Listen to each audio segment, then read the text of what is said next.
One thing that I really loved about watching movies was all the montages, right? You see all these like training montages or these montages of people doing like amazing, cool shit, right? And you always look at it and you think that's so cool, that's so amazing. They put like an amazing song or like a motivating like hype song in the background. You have these people doing push-ups, pull-ups, like training, like studying, doing all this mad stuff, right?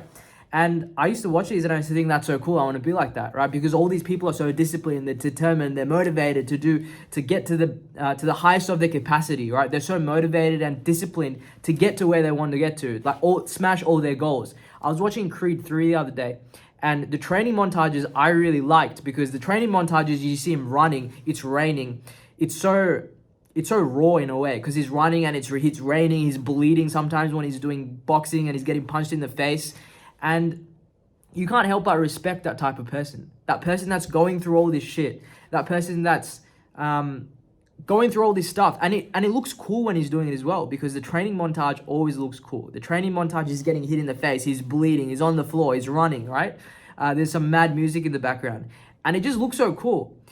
But what I come to realize is a lot of the times that training montage might look cool to us. From the outside perspective, it might look like it's amazing, really motivating, right? Really inspirational. That's like the word that comes to my head. It's so inspirational, but go into the perspective of the person that's in the training montage. Do you think someone like a boxer that's practicing for his next fight, he's in this training montage and we're seeing it with amazing music, right? Do you think he has the same like inspiration?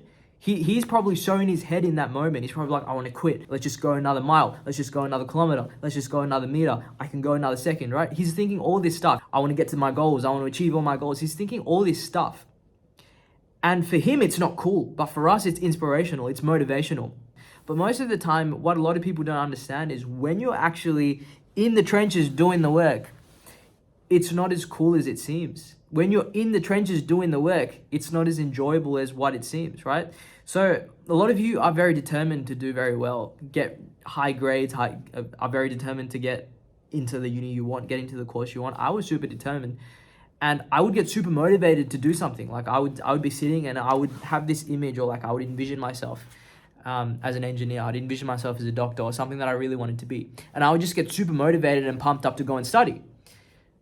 But that doesn't happen too often. And I might get motivated, but it might be in the middle of the night while I'm sleeping, you know? Like I'd be in bed laying awake and I'd be like, oh, I'm going to show everyone. I'm going to make my parents proud. I'm going to get the best score in the world. I'm going to get into the uni I want. I'm going to get into the career that I want. I'm going to get into the course that I want, right? And I'll be in bed thinking that. And I'll be like, oh, tomorrow I'm going to study so well. And tomorrow is going to be the day. Tomorrow is the day that I'm going to wake up and I'm going to study so well, and it's going to be like an upwards loop of success from that point onwards. But here's the thing, when you wake up in the morning the next day, for me personally, that motivation was never there at the same intensity as it was the previous night. So you get these glimpses of motivation, you get these glimpses of inspiration, or these small moments, right? These small little moments in time. And then the next day you don't have them. So this skill of discipline, and discipline is a skill, is something that we really have to sort of dial in on. And we have to really push getting disciplined. We have to sort of use and develop that skill to the maximum capacity possible, right? And the reason I'm saying this is because I got a lot of comments and I get a lot of feedback, me and Adrian, on our TikTok saying that, and people are just arguing about the most optimal way to study, right? You only need to study 2 hours, or 2 hours is too much even. And they're saying all this stuff. And they're trying to find like the minimum amount to get you, like some people are saying like, I only studied half an hour a day and I got a 93 ATAR, right? And everyone is trying to find what is the easiest way to scrape by, right? To scrape by and get like a 90 plus ATAR, or get a 40 plus in methods, all right, or get a certain score. But okay, but if you want to think about it like that, you can think about it like that. But I'm going to be honest with you, you will be average. And that's a hard thing that a lot of people don't want to digest. That's the ego here that you have to take. Yes, there are going to be people that are going to be able to do well by just studying half an hour, just studying 1 hour. But are you really willing to gamble all your dreams, right? And really your convenience? Because I'll give you the tip, right? If you study hard now, you're gonna have to do less work later on, right? If you want to get into med and you do the work now, then when you get into med, you will be happy and you will thank yourself. You're not gonna look back and you're not gonna regret it. Okay, but if you don't study hard enough and now you get into biomed and now you have to study as hard or even harder to sit the GAMSAT or whatever they do in uni to get into med after that. So it's like, if you don't do the work now and you don't, sacrifice a little bit now, then you are going to suffer in the future. So it's either you feel the pain of discipline or the pain of regret. And I'm telling you to feel the pain of discipline. Bringing this back to what a lot of the comments which I got, a lot of the comments which me and Adrian get, are people arguing about the most optimal way to study. What's the most effective way to study? How many hours do I have to study? Do I have to do 2 hours? Do I have to do 3 hours? Even 2 hours is pushing it. If you think like that, you will never succeed in the long run, right? And I'm basing this off probabilities, not possibilities. There are definitely people that are possibly going to succeed if they think like that, but you probably aren't, okay? And I'm making assumptions based on the majority, not on the minority, because I'm trying to give you the most amount of people with the most valuable amount of advice, right? If you're super high achieving and you understand everything to a really intricate detail, when you get explained something in 5 minutes, then what I'm giving, this advice which I'm giving, is probably not suited for you. Because you're not the type of person, and you're like above average in everything, in intellect, in your ability to understand things, right? And that's probably translated over to your scores, and you're probably already getting amazing scores. You're probably already the top of your class. But if you're not at the top of your class by doing no work, then what I'm telling you applies to you, right? Stop trying to find the minimum amount of time you have to study. You have to fall in love with the process, and you have to start studying for longer if you want to guarantee that you're going to get the score you want, okay? I think about this based on probabilities, okay? The easiest way to do this is to think about it based on probabilities. If I study for 6 hours and I study effectively, the probability that I'm going to get a 95 plus ATAR is really high. The probability just skyrocketed. Why? Because I'm spending more time doing more work than other people. I'm going to get more practice than other people. And when I get more practice than other people, I will score better than those people, just because this is all a competition, right? This is all based on a ranking system, right? So how do I increase the probability of me getting a 90 plus or 95 plus ATAR? The way I increase the probability is I study harder and I study for longer, okay? How do I reduce my probability? Well, the easiest way to reduce your probability is studying below how much your friends are studying. So if your friends are studying for 2 hours a day, maybe you study half an hour a day. Maybe you do it every other day, right? Maybe you only do the homework when your teacher gives it to you. Maybe you only do half the homework when your teacher gives it to you. These are things that a lot of you guys are probably doing, but these are things that are average. And if you're an average student, right, and most of you are, because the way you define average is half of you are above it, half of you are below it, right? So what I'm saying right now is gonna suit you, whether you're slightly above it or slightly below it, right? Because that's the definition of average. If you're an average student, the easiest way to reduce your probability, which is what you don't want to do, right? The easiest way to reduce your probability of getting a 95 plus ATAR or 90 plus ATAR is studying less than your friends. Because if you study with the same techniques and the same intensity, if you study less time than your friends, then you will obviously get less because you will be exposed to less concepts, right? Just base this on a probability perspective. Don't worry about the exceptions to the rule. And that's what I try to do all the time. So if you think about it logically in this way, what's the best way for you to succeed this year? Well, if you're super serious about getting into engineering, medicine, law, or any STEM degree that requires a high ATAR, and you don't want to get into a uni which is subpar or you think is subpar, or you don't want to get into a course that you're only willing to do if you don't get your top preference, right? If I didn't get engineering, I'd have to do business. I don't like doing business, right? I probably might have developed a passion for it, but it's not something that I would have really wanted to do. I wanted to do engineering because I'm good at math. I enjoy math. So engineering was my top preference.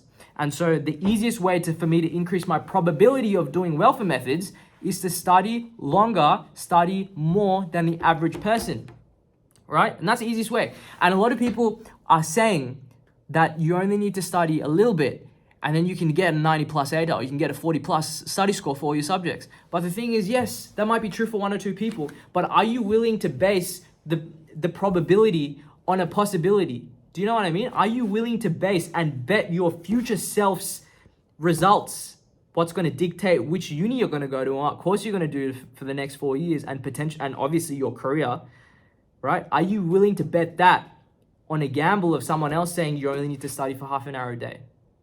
It's a really dumb idea in my opinion. And so that's what I'm trying to say is like, yes, I understand studying is hard, but if it was easy, then everyone would get it. That's the main thing, right? If you're saying studying is hard and it really impacts you and you hate doing it, well, that's how everyone thinks. That's the average thing to think, right? If you do what everyone else does, you will get the score that everyone else gets. And the average score for a subject is 30. So if you're going to get 30 raw for all your subjects, go in the ATAR calculator, type in 30 for all your subjects and see what ATAR you're going to get.